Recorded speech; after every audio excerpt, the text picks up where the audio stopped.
Thursday on the BFF Report, Mike B, aka Phony, covered DC Universe Online. Basically, what happened was Mike hit some really harsh technical difficulties with DCUO. What kind of issues were you having at the time? So there was this really strange issue where all the mobs in the game were just like randomly teleporting around. The episode where you guys released this on the 6th at 10 a.m., John Smedley, CEO of Sony Online Entertainment, basically contacted you directly. He contacts me, and at first it was a conference call. I was unaware that he was going to be on the call. And I'm downstairs with a big gulp of Mountain Dew, right? And I'm like, I'm just going to go upstairs. And I'm wearing my awesome, like, comfy slippers. You know, the slippers that don't like strap around the backside. There's a lot of things I'm doing. I'm drinking Mountain Dew, talking on the phone, and walking upstairs in my big, oversized, woolly, comfortable slippers. And what happens? Smedley's like, "Oh, by the way, Mike, I'm here on the call. Also, I want to let you know my name is John Smedley, CEO of Sony Online Entertainment. Nice to meet you." And my shoe gets caught on the stair, and my Mountain Dew falls out of my hand. It's all like, "John Smedley, peace." And that was it. It just fell, and it doesn't fall like sideways, right, where I could catch it. It like did this whole like complete upside down 180 face first, and like the lid flies off for whatever reason. It's just all like, I'm out too. There goes your big gulp. That was the end. He said that they tried everything, and only under the most extreme circumstances that don't exist in real life were they able to duplicate my issue. Like, there's no way these things could happen. And so I was like, okay, so now what? He's like, well, let's just wait until launch. We'll get you a launch copy, like a key or something. That way you can kind of check it out and to see if it's in the launch copy, because they made some changes to the code, and maybe it just like, fixed itself. So come launch, I hit him up. He replies immediately saying, we actually did get 10 reports, right? 10 reports. Of 10, not 10,000, not 10 million, 10. So after the ultra rare issue, they give you your key, they write a hotfix for it, and the game works flawlessly for you, basically. Yeah, loaded up, the whole thing loaded just fine. Got into the game, busted through some character creation, made an awesome superhero, of course. Oh, you suckers gather round. There's a brand new movie coming to town. So get on up and check the scene of the smoothest, baddest mother to ever hit the big screen. Black, stack, attack, and match.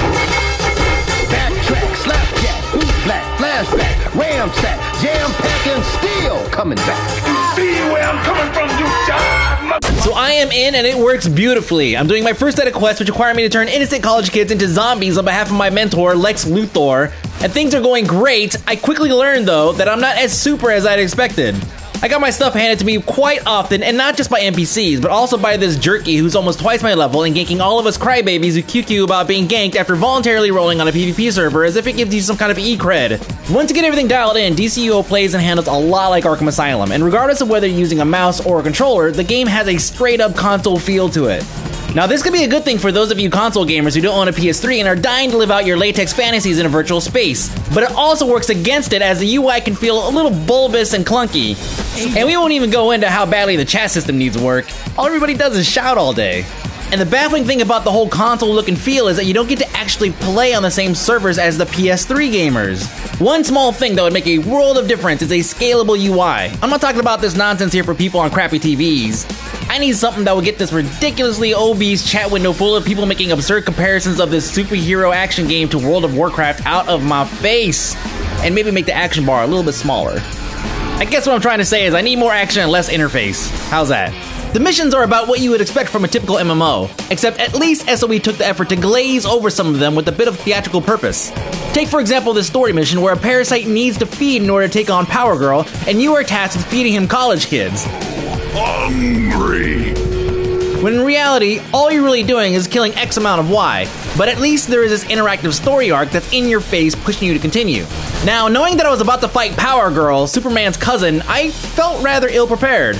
But being a seasoned MMO and action game veteran, I was certain that I would find a way to complete my mission.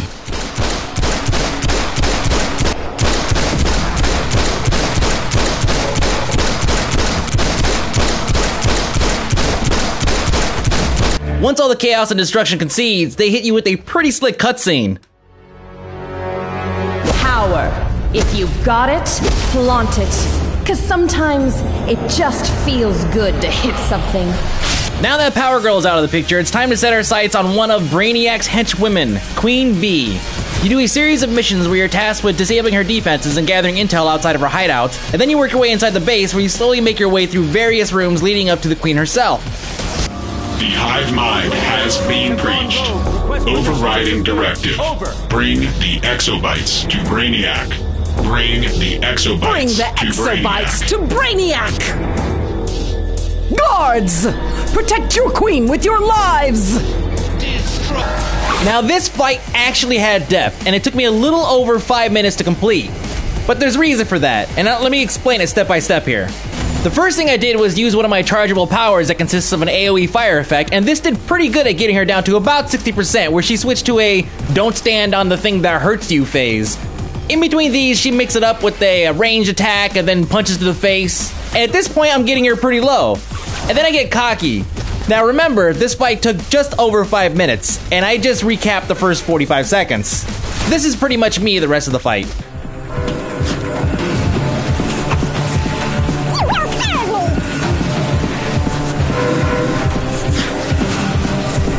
Once again, my advanced strategies bring swift victory, and we are treated with another cutscene. From many, one. One mind. One goal. One queen. So they have a system called alerts, which is pretty much a dungeon finder feature or repeatable instance objective-based co-op experience for you picky non-fantasy gamers. It's set up in waves. The first feels like it's straight out of Left 4 Dead, where you are trapped on a rooftop fighting off waves of cyborgs below. Your objective here is to enable 25 EMPs and to disable the surrounding mobs. I found that the super speed travel ability actually comes in pretty handy here. At the end of each wave, there is a mini-boss. It does this dramatic, pan shot on him and his name and all that stuff, which does its job in letting us know that, hey, there's an important mob here. We should probably focus on him so we can move on to the next area. Now, for each area you clear, you get an opportunity to roll on some loot. And since I'm never going to see these guys again, I roll need. Sure, what is this, a bracelet? Why not? The areas that follow have their own objectives. Some of them are, oh snap, Regulator Zeta, oh yeah. Yeah, so some of them require the group to defend an MP. Okay. Yeah, Regulator Zeta. All right, kind of knew that already. So, protect the NPCs from waves of. Okay, wow. We get it. Thank you, Regulator Zeta. Yes. I was able to get into one game of actual PvP. It was a resource-based game where the objective was to simply cap various nodes and protect them to win. And with all these crazy superpowers and travel abilities, it made for some pretty fast and intense fights. At this point, it's hard to tell if any particular power is OP, and not because the game is new or anything, but because, we're level 10. But overall, it was fun. And once I was finished with everything, I felt the need to do some ganking. I seriously needed to do some ganking. And it just happened to come across this poster that offered a mission whose objective was to kill 5 new recruits. It's a quest that insists that you kill lobies. And that is exactly what I did. I made these guys' lives miserable for at least 3.5 minutes. And what a glorious 3.5 minutes it was. After getting in a few bonus kills, I head back to claim my prize. 2 cans of soda. That's right. Those guys hate life right now, and I'm sure one of them actually kicked a puppy. All to net me 2 cans of soda. I love it.